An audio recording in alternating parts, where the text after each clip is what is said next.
अस्सलाम वालेकुम guys, welcome back to my YouTube channel Marjina blog. तो फ्रेंड्स, आप लोग कैसे हैं? आई होप कि आप लोग बहुत ही अच्छे होंगे और आप लोग की दुआओं की वजह से हम भी बहुत अच्छे हैं। तो फ्रेंड्स, पिछले वीडियो में आपको मैंने बताया था कि अशद के पापा क्या करते हैं और मैं क्या करती हूँ। हम लोग की लाइफ की कुछ चीज़ों के बारे में मैंने कहा था कि आपको मैं बताऊंगी, तो उसी बेस पे मैं ये वीडियो बना रही हूँ। तो कुछ जानकारी, मेरे जो सब्सक्राइबर हैं, तो कुछ नए सब्सक्राइबर जुड़ेंगे हमसे और कुछ मेरे पुराने जो सब्सक्राइबर हैं उनको थोड़ा पता होना चाहिए कि हम लोग की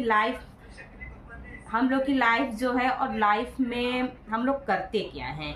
तो कुछ चीज़ें तो सब्सक्राइबरों को पता होना ही चाहिए। तो इस पर्पज से मैं ये वीडियो बना रही हूँ। तो असद के पापा से मैं पूछती हूँ कि वो क्या करते हैं। अस्सलाम वालेकुम, सत श्री अकाल, नमस्ते। मैं अपने बारे में शुरू से बता रहा हूँ। मेरी स्कूलिंग यहाँ बैकुंठपुर से हुई थी और 8 तक मैं यहाँ पढ़ा था और 9 से 12 तक ARD इंटर कॉलेज बबनी पढ़ा था। उसके बाद से मैं ग्रेजुएशन जामिया मिलिया इस्लामिया से किया हूँ। उसके बाद मैं BTC यहाँ से डाइट रामपुर कारखाना से किया था।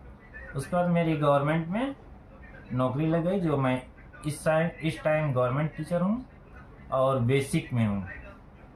बस यही है मेरे बारे में, और कुछ। और स्कूल इनका आना और जाना और घर का राशन पानी लाना और यही काम है और फैमिली का केयर करना, ये पूरी चीजें अपनी जिम्मेदारी से निभाते हैं। ठीक है, तो इनकी लाइफ का ये अहम रोल है और ये अहम हिस्सा है। ठीक है, तो इनका कमाई का जरिया जो है इनके बच्चे हैं, स्कूल के बच्चे हैं। तो वो फैमिली से भी बहुत ज़्यादा इम्पोर्टेंट है। उसी की वजह से हम लोग की रोजी रोटी चलती है, उन बच्चों की वजह से। तो फिर अब कर लिया जाए मेरी बात। मैं क्या करती हूँ, मैं इनके बारे में बताता हूँ। हम लोग की शादी 2017 में हुई थी, 17 अक्टूबर को, जो अभी आने वाला है। नहीं, आज शादी के बारे में नहीं बताना है, नहीं बता रहे हैं ना, सुनिए।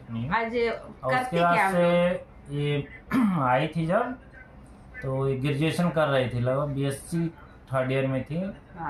तो हमने इनको थर्ड ईयर कराया BSc। उसके बाद से जब BSc पास हो गई तो इन्होंने, तो ग्रेजुएशन करने के बाद इनको मैंने DLED कराया यहाँ से, क्या बोलते हैं, नौतन से SD मेमोरियल स्नातक महाविद्यालय से, नौतन बारी से DLED की है। चलिए आगे। तो आपको एक और बात मैं बता देती हूँ, उन्होंने नहीं बताया है। तो मैं BSc कर रही थी, थर्ड ईयर में थी मैं।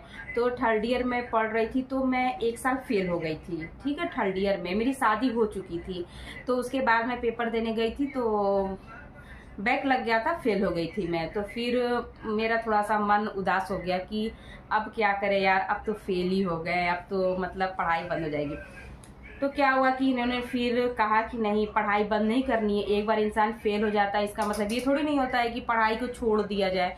तो इन्होंने हौसला दिया और उधर से मेरे मम्मी पापा ने बहुत सपोर्ट किया कि भाई, एक बार इंसान फेल होता है, इसका मतलब नहीं होता है कि आप पढ़ाई छोड़ दे, कुछ भी छोड़ दे, ऐसा कुछ नहीं होता है। आप फिर प्रयास कीजिए, फिर आपका अच्छा रिजल्ट आएगा। तो मैं 1 साल फेल हो गई। फिर उसके बाद मैंने फिर एग्ज़ाम दिया अपने थर्ड ईयर का, तो फिर मेरा क्लियर हो गया वो एग्ज़ाम। तो मुझे बहुत खुशी हुआ। मुझे ये भी बाद में रियलाइज़ हुआ कि अगर मैं छोड़ दी होती तो मैं किसी से ये नहीं ना कहती कि मैं ग्रेजुएशन की हूँ। मैं यही कहती मैंने 12th किया है, बस मैं इतना ही बोलती। फिर उसके बाद ग्रेजुएशन के बाद तो मेरी जर्नी ख़त्म नहीं होती है। फिर उसके बाद हम सोचते थे क्या करें इसके बाद। तो फिर इन्होंने कहा कि आप क्या कीजिए ना, आप DLED कर लीजिए। तो मैंने कहा ठीक है। और मेरा भी मन था कुछ करने का, लेकिन हम सोच नहीं पाते थे कि ना कि करना क्या है। तो इन्होंने मुझको मतलब एक रास्ता या राह कह लीजिए, रास्ता दिखाया। तो इन्होंने मेरा एडमिशन कर दिया। हाँ, एडमिशन करा दिया। सॉरी, अगर कुछ बोलने में गलती हो जाता है उसके लिए मतलब माफ़ कीजिएगा, क्योंकि इतना हम लोग सोशल मीडिया पे नहीं एक्टिव हैं और धीमे धीमे एक्टिव हो जाएंगे। तो इन्होंने मेरा नौतन SD मेमोरियल में मेरा एडमिशन करा दिया। तो फिर मेरा DLED 2 साल हुआ। मेरा एक सब्जेक्ट में भी बैक नहीं लगा और मेरा DLED बहुत ही अच्छे से मैं क्लियर करके निकल गई 2 साल में।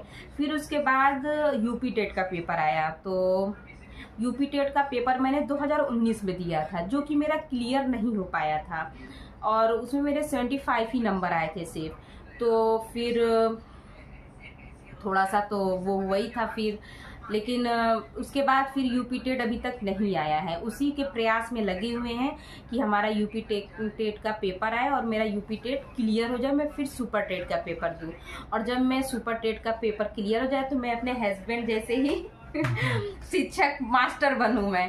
तो मेरा यही एम है, यही मेरा लक्ष्य है कि मैं अपने हस्बैंड जैसे टीचर बनूं। तो फिलहाल ये टीचर बन चुके हैं और मैं टीचर नहीं बनी हूँ और नहीं बनती हूँ, या प्रयास करती रहूँगी, क्यों नहीं बनूँगी। लेकिन फिलहाल नहीं बनते हैं तो भी कुछ ना कुछ आगे करने का हम जरूर सोचेंगे। तो क्या यूपी टेट भी नहीं आ रहा है, सुपर टेट भी नहीं आ रहा है, यूपी टेट आएगा उसके बाद ही सुपर टेट आएगा फ्रेंड्स। तो फ्रेंड्स इस समय फिर लाइट जा चुका है, तो मैं आगे ये बात कह रही थी कि यूपी टेट नहीं आ रहा था, तो मैंने सोचा कि हम भी बैठे हुए हैं और ये तो अपना नौकरी करते हैं तो इनको इतना टाइम नहीं रहता है, तो मैंने सोचा कि कुछ ना कुछ किया जाए। तो फिर मैंने सोचा कि यूट्यूब ही क्यों ना ज्वाइन कर लें, कम से कम मतलब कुछ नहीं तो कुछ सीखने को भी मिलेगा और यूट्यूब एक यूट्यूबर ही बन जाए। तो फिलहाल के लिए जब तक पेपर नहीं होता है तब तक तो यूट्यूब मैंने ज्वाइन किया है। उसके बाद जब मेरा पेपर का डेट आएगा, जब पेपर का मतलब स्कीम आएगा, तो फिर मैं उसकी तैयारी में लग जाऊंगी और सोशल मीडिया पे भी मैं बनी रहूंगी। और रेगुलर तो नहीं हो पाऊँ, लेकिन तो भी मैं सोशल मीडिया से नहीं हटूंगी, अपना यूट्यूब मतलब मेरा चलता रहेगा। तो यही चीज़ है, यही हम लोग की ज़िंदगी है। और बच्चों को संभालते हैं, घर को देखते हैं और सबकी केयर करते हैं, बस मेरा यही काम है। तो और कुछ कहना चाहेंगे? नहीं, ठीक है, अपनी कहीं कुछ। तो फ्रेंड्स ये थी हम लोगों की कुछ बातें, और बस आज मैं यही बता पाऊंगी आपको इस ब्लॉग में कि हम लोग करते क्या हैं। और धीमे धीमे सारी चीज़ें आपको तो वैसे पता चली जाएगा, क्योंकि इंसान जब सोशल मीडिया पे आता है तो उसके बारे में धीमे धीमे करके बातें पता चली जाती हैं, किसी की बातें छुपती है नहीं सोशल मीडिया पे। और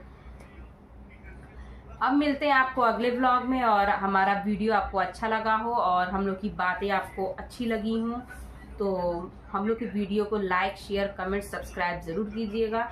एक लाइक फ्रेंड्स ज़रूर किया कीजिए, जिससे कि हम लोग को एक मतलब उससे मोटिवेट होते हैं, अच्छा लगता है। एक लाइक से कुछ नहीं होता है, लेकिन हम लोग को मोटिवेट होते हैं।